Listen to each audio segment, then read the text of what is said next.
Puisi hati, sampah peradaban. Untuk memahami kata Tuhan saja, mereka tak mengerti untuk memaknainya. Hanya sekedar konsep dan tulisan yang mereka gembar-gemborkan. Namun, seolah mereka merasa menjadi wakil Tuhan yang mau mengatur kehidupan liar. Bagi seekor ikan hidup di dalam akuarium, seolah tahu kehidupan dalamnya lautan. Hidup hanya sebebas identitas dan kata-kata dan ucapan yang berulang-ulang tanpa tahu makna yang diucapkannya. Tuhan hanya sekelas pelayan yang harus diperintah lewat rengekan doa permintaan, lewat gombalan seorang manusia pada tuannya. Serendah itukah nilai kata Tuhan di hadapan manusia? Ketika berhadapan dengan identitas yang berbeda, hidupnya penuh kebencian tanpa menghargai identitas lain. Bumi dan isinya seolah warisan dari kelompoknya, hingga mengklaim semua kepemilikannya, seolah mereka punya hak untuk mengatur kehidupan di dunia. Namun, ketika mereka diberi kesempatan untuk mengatur kehidupan, tak pernah maju, justru selalu mundur menuju ke belakang, karena mereka selalu menolak realitas kehidupan, di mana seharusnya kehidupan harus selaras perkembangan zaman.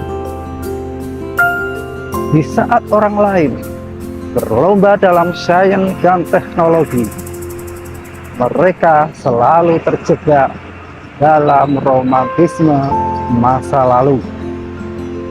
Semua diatur harus sesuai dogma mereka, meski harus bertentangan dengan logika.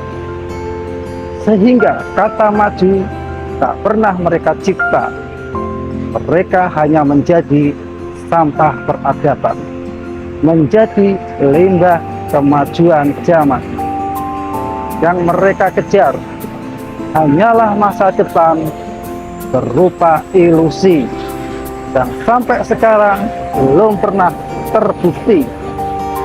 Ketika mereka menghadapi sebuah kematian, mereka merasa kebingungan dan ketakutan, karena mereka sadar telah meninggalkan jejak dosa yang telah tercipta selama hidupnya dalam kemunafikan menjual ajarannya.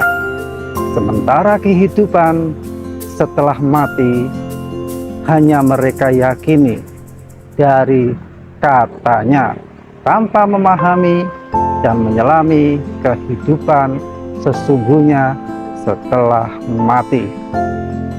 Hidup penuh kebencian, mati pun tanpa ketenangan. Coba bedakan dengan orang yang betul-betul tahu dan memahami spiritualitas. Mereka lebih paham tentang kehidupan setelah mati. Selama hidupnya, mereka selalu menyelaminya. Ketika kematian menjelang, mereka telah siap dan menghadapi penuh dengan ketenangan. Dan mereka menghadapi selama hidup bukan dengan kebencian, namun hidup dengan penuh kebijaksanaan dan kewelas asihan terhadap lian. Itulah yang betul-betul mengenal makna Tuhan telah menyatu dalam hakikat Tuhan. Tuhan bukan di atas tulisan kertas. Tuhan bukan sekedar dalam ucapan. Tuhan bukan sekedar ritual, tapi sinar Tuhan telah manunggal dalam jiwanya. Bukan sekedar teori atau katanya, tapi mengaplikasikan dalam praktek dan laku yang nyata. Kalongan 25 Juni 2023.